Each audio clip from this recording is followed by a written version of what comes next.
Olá, bom dia, Pai do Senhor para todos. Estamos aqui mais uma vez, nesta feita, para meditar um pouco na palavra de Deus. E a palavra que o Senhor concedeu a mim no meu coração nesta manhã, para a gente meditar, foi Lucas capítulo 10, versículo 25, que fala sobre a parábola do bom samaritano. Nós vamos ler essa passagem bíblica agora, nesse exato momento. Depois a gente vai ver o que Deus tem para os nossos corações nesta manhã, ou na manhã desse dia. Eis que se levantou um certo doutor da lei, tentando e dizendo: Mestre, que farei para herdar a vida eterna? E ele lhe disse: O que está escrito na lei? Como leis? Respondendo ele, disse: Amarás ao Senhor teu Deus de todo o teu coração, de toda a tua alma, de todas as tuas forças, de todo o teu entendimento, e ao próximo como a ti mesmo. E disse-lhe: Respondeste bem, faze isso e viverás. Ele, porém, querendo justificar-se a si mesmo, disse a Jesus: E quem é o meu próximo? E respondendo Jesus disse: Descia um homem de Jerusalém para Jericó e caiu nas mãos dos salteadores, os quais o despojaram e, espancando, retiraram, deixando-o meio morto. E ocasionalmente descia pelo mesmo caminho certo sacerdote. Vendo-o, passou de largo. De igual modo, também um levita, chegando àquele lugar, vendo-o, passou de largo. Mas um samaritano, que ia de viagem, chegou ao pé dele e, vendo, moveu-se de íntima compaixão. E, aproximando-se, atou as feridas, aplicando-lhes azeite e vinho, e, pondo-o sobre a sua cavalgadura, levou-o para uma estalagem e cuidou dele. E partindo ao outro dia, tirou 2 dinheiros, deu-os ao hospedeiro e disse-lhe: Cuida dele, e tudo o que demais gastares, eu te pagarei quando voltar. Qual, pois, destes 3 te parece que foi o próximo daquele que caiu nas mãos dos salteadores? E ele disse: O que usou de misericórdia para com ele. Disse, pois, Jesus: Vai, faze da mesma maneira. Glória a Deus. Vamos orar? Pedir a Deus que fale aos nossos corações neste dia. Senhor nosso Deus, amados as nossas vidas, estamos nesta manhã, Senhor, e acabamos de ler a Tua palavra, uma passagem muito bonita, um diálogo que Jesus fez com o doutor da lei, com o mestre da lei. Então, Senhor, fala aos nossos corações o que o Senhor quer falar nesta passagem, Senhor. O que o Senhor quiser falar para nós somos muito gratos a Ti. Pois é a Tua palavra, Senhor, que nos dirige, que organiza as nossas vidas, a Tua palavra que tem tudo para a gente sobreviver, para a gente se manter de pés diante de Ti, meu Mestre. Em nome de Jesus, Pai, te pedimos, faz o Teu querer, em nome de Jesus, te pedimos, te agradecemos. Amém. Glória em nome de Jesus para todo sempre. Queridos e queridas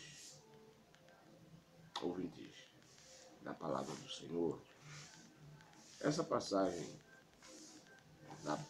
do bom samaritano, um diálogo que Jesus ele teve com um doutor da lei, um mestre, um chefe.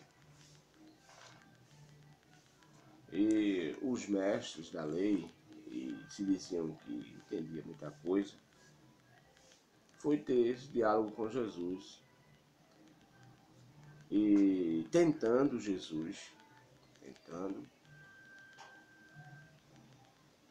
e fez uma pergunta para Jesus.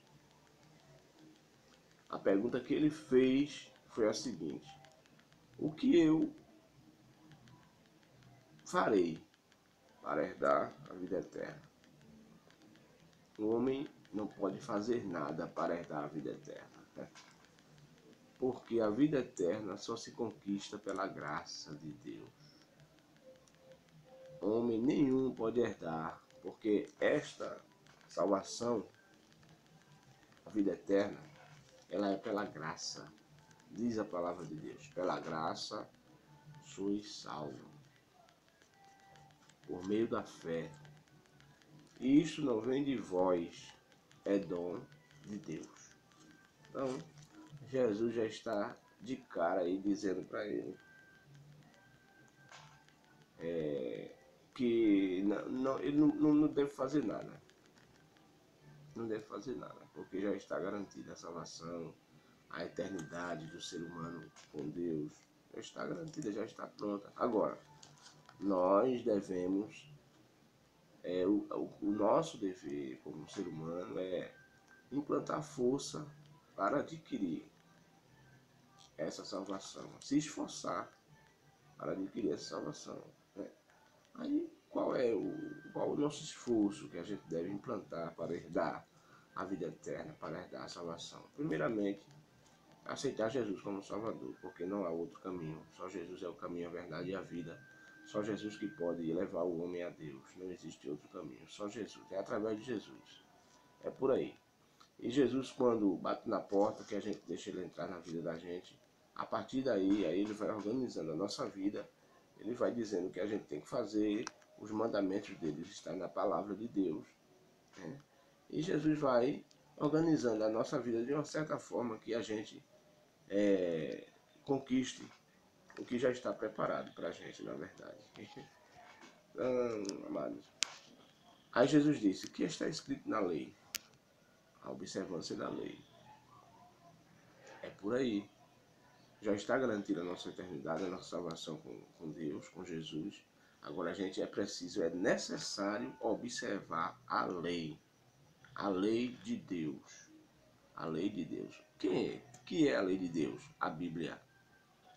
Nós devemos observar a Bíblia, ler a Bíblia, meditar, aplicar a Bíblia nas nossas vidas, a palavra de Deus na nossa vida. Viver a palavra de Deus. Não adianta a gente só ler, meditar e não aplicar. Tem que ler, meditar e obedecer a palavra de Deus, a lei. Então o próprio Jesus falou: o que está escrito na lei? Como é que vocês leem? Então, o caminho é por aí. Aceitar Jesus, ler a palavra de Deus, meditar, obedecer. É por aí o caminho para herdar a vida eterna. Respondeu ele e disse: amarás. Versículo 26. Jesus disse: que está escrito na lei, como leis? Ele respondeu, disse: amarás ao Senhor teu Deus de todo o teu coração, de toda a tua alma, de todas as tuas forças, de todo o teu entendimento, e ao próximo como a ti mesmo. Aí ele já deu uma resposta, ok, na medida certa. Amar a Deus e amar ao próximo. É por aí. Se a gente lê a Bíblia todinha, mas não tiver amor, não adianta de nada. Está baseada no amor a salvação do ser humano. A salvação é Jesus. Jesus é amor. Porque Jesus não é Deus? Jesus é Deus.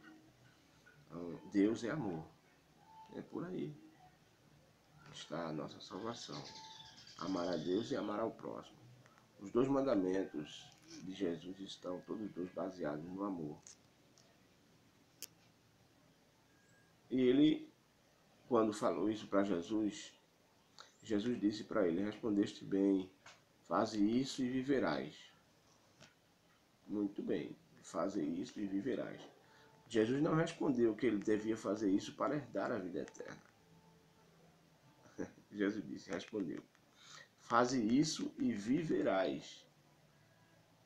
Não diz, faze isso e herdarás a vida eterna. Não, porque não é só isso. Não é só isso. Então, muitos outros mandamentos estão escritos na palavra de Deus que a gente deve observar, obedecer para viver. E só em Jesus é que tem a vida eterna. Ele, porém, querendo justificar-se a si mesmo, disse a Jesus: quem é o meu próximo? Respondeu Jesus, disse: descia um homem de Jerusalém para Jericó, e caiu nas mãos dos salteadores, os quais o despojaram, e espancando, se retiraram, deixando meio morto. Aí Jesus contou a história do samaritano. Descia um homem de Jerusalém para Jericó, caiu nas mãos dos salteadores, os quais o despojaram, espancaram, retiraram, deixando meio morto. Ocasionalmente descia pelo mesmo caminho um certo sacerdote, vendo, passou de largo. De igual modo, também um levita, chegando àquele lugar, vendo, passou de largo. Mas um samaritano, que ia de viagem, chegou ao pé dele, vendo, moveu-se de íntima compaixão. Ora, quem eram os sacerdotes? Quem é o sacerdote? Quem é o levita? Quem é o samaritano? Vamos saber quem são essas três pessoas. O sacerdote está na igreja. O levita está na igreja.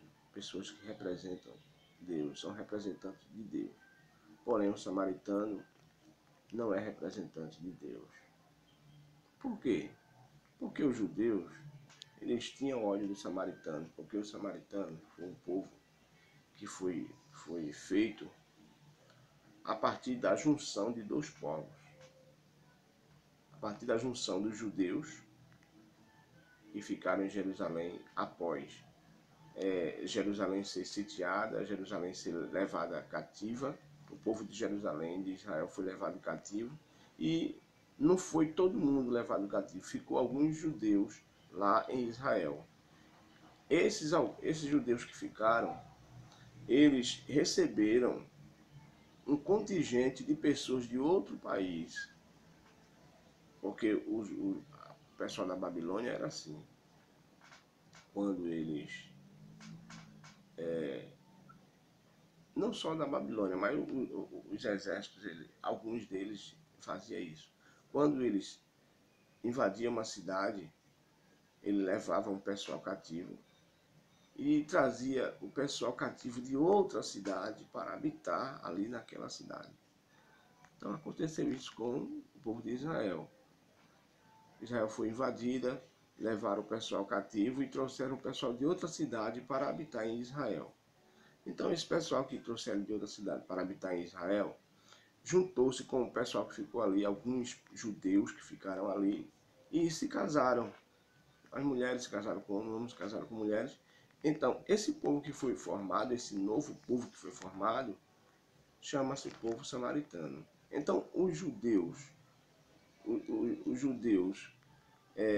genuínos, os judeus puros, que não tinha mistura, odiaram essa nova geração que estava nascendo, que era uma geração que ele dizia que era uma geração misturada, não era uma geração 100% judeu. Então, foi a partir daí que começou a guerra entre os judeus e os samaritanos, a luta, né, a batalha, o ódio. A gente vê que eles não se davam bem. Então, os sacerdotes representavam Deus, o levita representava Deus, mas os samaritanos não representavam Deus porque não era da linhagem pura dos judeus. Mas Jesus, o próprio Jesus, ele disse que o sacerdote não ligou para o rapaz que estava caído no chão, o levita não ligou para o rapaz que estava caído no chão, mas o samaritano ligou, moveu-se de íntima compaixão pelaquele rapaz que estava ali caído e que foi espancado pelos salteadores e estava quase morto ali. O samaritano moveu-se de íntima compaixão. Quer dizer, então a gente entende que é o amor, independente de credo religioso, independente de raça, independente de religião, independente de cor, independente de qualquer coisa. Se o ser humano manifestar amor, independente de qualquer coisa, o ser humano manifestar amor, eis aí o segredo para as pessoas conquistar os bens de Deus, os bens eternos. É a partir daí. Foi o que Jesus quis falar. Veja que Jesus falou do samaritano, falou do sacerdote, falou do levita. Levita e sacerdote são judeus. Estão representando religião, são representantes de Deus, tudo bem, claro. E Jesus falou do samaritano, que não é religioso, ninguém sabia a religião do samaritano, e também era uma pessoa que não era da linhagem judia, dos judeus. A gente vê que Jesus falou de dois personagens, dois tipos de pessoa. Os que dizem que servem a Deus e os que dizem que não servem a Deus. Duas linhagens de pessoa. Mas o importante que Jesus quer dizer nessa mensagem é que quem manifesta amor são exatamente essas pessoas que Deus tem negócio com elas, que são aprovadas por Deus, independente de qualquer coisa. Independente se é crente ou se não é crente, se é representante de uma religião ou não, se é preto, se é branco, se é alto, se é baixo, independente de qualquer coisa. Se tem amor no coração, se manifesta amor para com Deus primeiramente, e manifesta amor com o próximo, é a partir daí que começa Deus agindo na vida da pessoa, trabalhando na vida da pessoa, para que a pessoa adquira os bens eternos, adquira um bem da parte de Deus. Aí, no versículo 34 diz, aproximou-se, o samaritano aproximou-se, atou-lhe as feridas, aplicando-lhes azeite e vinho. Pondo sobre a sua cavalgadura, levou-o para a estalagem e cuidou dele. Aí eu quero entrar em outra mensagem. Qual a mensagem que eu quero entrar? Eu quero dizer para você que não é evangélico ainda, que esse samaritano aqui ele pode ser representado por Jesus. Esse samaritano aqui ele pode ser representado por Jesus. E esses rapazes aqui que nem estavam, não estavam nem aí para o rapaz que estava no chão, eles podem ser representados pelas pessoas, pelo mundo que não tem Deus no coração. Parece ter Deus, mas não tem. E esse samaritano aqui ele pode ser representado exatamente como Jesus. Porque Jesus, ele não foi recebido pelos judeus. Jesus, o próprio Jesus, ele foi rejeitado pelos judeus. Ele veio para os que eram seus, os seus não receberam. Mas a todos quantos receberam, deu-lhes o poder de serem feitos filhos de Deus. Mas Jesus, ele veio para o povo judeu. Os judeus não receberam, não consideravam Jesus. Você vê que os mestres, os sacerdotes, os levitas, os escribas, os fariseus, aquela turma toda sempre estava contra Jesus, não apoiava Jesus de maneira nenhuma. Para você ver, para você ter uma ideia, esse cara aqui, diz o começo do texto, e eis que se levantou um certo doutor da lei, tentando Jesus. Tentando Jesus, para você ver que ele sempre estava por ali, mas querendo desfazer a palavra de Deus, desfazer da pessoa mesmo de Jesus, desfazer das obras de Jesus. Era a turma do contra, a turma do contra. Então eu posso dizer para você que esse samaritano aqui pode ser representado por Jesus. Esse samaritano aqui, Jesus pode representá-lo muito bem. Como? Por quê? Porque Jesus ele se moveu de íntima compaixão pelas nossas vidas. Nós poderemos ser representados por esse rapaz aqui que foi atacado pelos ladrões, pelos salteadores, e estavam ali no chão, quase morto. Esse cara aqui, ele pode ser representado por nós. Então, Jesus, ele deixou a sua glória, deixou o seu reino, moveu-se de íntima compaixão por a gente, desceu aqui à terra e foi exatamente para isso, para cuidar de nós, para atar as nossas feridas, nós que fomos feridos pelo ladrão. Quem é o ladrão? O ladrão é o diabo. O diabo veio para matar, roubar e destruir. O diabo veio para destruir as vidas dos seres humanos. Mas Jesus, como bom samaritano, está dizendo para você que está aqui.